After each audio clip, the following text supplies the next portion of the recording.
Battles unfolded with the Imperial capital as their stage, and in every single one of those locations, the climax approaches. What was of most focus in this battle, however, was the magic crystal cannon. It is limited to just 3 uses, but it shall not be used more than once, Abel surmised. What had happened to the shot fired, however, left his mind enraptured, and a brief emptiness was yielded in his thoughts. He, however, recovered faster than the others. "Fire it up, just as planned," Abel yells, having met a situation better than expected, a feeling that was rarely surpassed. The soldiers around him were somewhat skeptical of Abel, something he was more than aware of. "Fire it up, as planned," he repeats. Responding with his black eyes, he adds that any delay will kill Zakir Osman. He touched his own Oni mask and muttered, "Inevitably, the role I must play is also close at hand." The aged throat of Burstets quivered a bit. The man who was usually unflappable was bewildered. Getting a hold of himself, he tackles the events head-on. Even if the cannon was known to very few, it was known to Vincent. Since it was known to him, it was an impossible obstacle that should have altered his game plan. It had never once occurred to those in the capital that he would possess some means of offsetting the cannon entirely.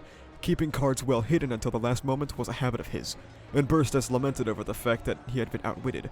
But at the same time, he felt a rush of excitement. What a shame it was, he thought. Vincent's approach to rule with wits rather than violence was a combination of boredom and horror. The magic cannon had more ammo. However, if the opponent possessed 2 more trump cards, which could counter it again, he could not make the same mistake once more.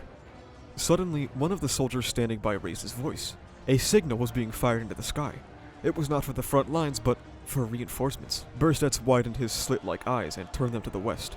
That is when a flock of flying dragons made a calm approach. Was this a play for air control? They had Madeline, however, even her will cannot override the bond between a dragon and its tamer through the Valakian art of dragon taming. She was able to summon the dragon which was connected to her ancestors. Up until now, she had never called Mazoria to the ground. In both quantity and quality, Burstets believed they held the advantage. But that wasn't the only change on the west. A closer look at the hills revealed the shape of a group deploying anew. The flag that group was hoisting was something he had never seen.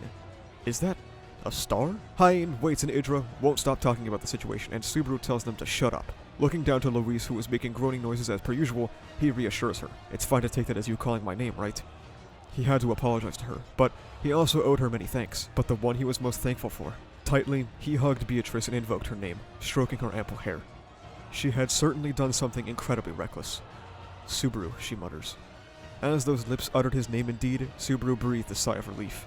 His name was truly Natsuki Subaru once again.